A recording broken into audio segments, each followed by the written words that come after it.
Hi friends, good morning. அன்றைக்கி கடகடன்னு காலையிலேயே எல்லா வேலையும் பண்ணிகிட்ருந்தேன்.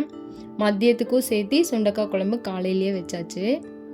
அத்விக்கு போய் ஸ்கூலில் விட்டுட்டு வந்துட்டு மிச்ச ஒர்க்லாம் முடிச்சுட்டு அதுக்கப்புறம் அவன் ஸ்கூல்லேருந்து வந்தது தான் வீடியோ ஸ்டார்ட் பண்ணேன்.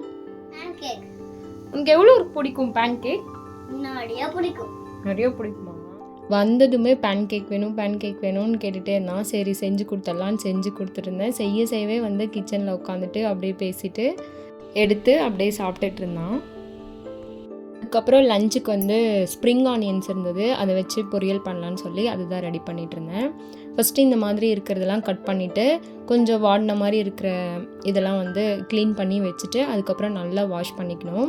இந்த மாதிரி வாஷ் பண்ணிவிட்டு அதுக்கப்புறம் கட் பண்ணுங்கள், அப்போ தான் அதோட இதெல்லாம் வந்து போகாமல் இருக்கும் தண்ணியில்.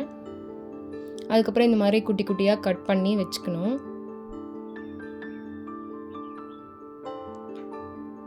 நார்மலாக நம்ம எப்பயும் எண்ணெய், கடுகு, கருவேப்பிலை, வரமிளகா, வெங்காயம் இதெல்லாம் போட்டு தாளிச்சிக்கிறது தான்.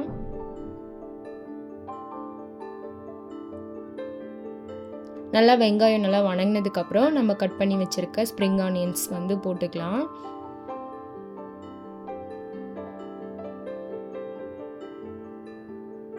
அதையும் நல்லா வந்து எண்ணெயில் வணக்கி விடுங்க. வணக்கும் போதே வந்து நல்லா சுருங்கிரும்.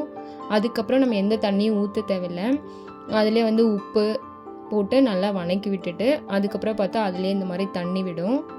அதிலே வந்து நல்லா குக் ஆயிரும். அதுக்கப்புறம் மிளகாத்தூள், மஞ்சத்தூள், கொஞ்சமாக கரம் மசாலா போட்டு நல்லா வணக்கி விட்டுட்டு ஒரு முட்டையை வந்து உடைச்சி ஊற்றி நம்ம செய்யும் போது டேஸ்ட் வந்து சூப்பராக இருக்கும்.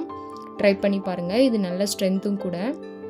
வீக்லி ஒரு 2 times ஆகுது மில்லட்ஸ் எடுத்துக்கலான்ட்டு அப்பப்போ ஞாபகம் வரும்போதெல்லாம் செஞ்சிட்ருக்கேன். அத்விக்கு அப்படியே பழக்கலான்னு சொல்லிட்டு. குதிரைவாலி ரைஸு, சுண்டக்காய் குழம்பு, ஸ்ப்ரிங் ஆனியன் பொரியல் சூப்பர் டேஸ்ட்டாக இருந்தது. ஒரு ஹெல்த்தியான லஞ்ச் சாப்பிட்ட ஃபீல் கிடச்சிது.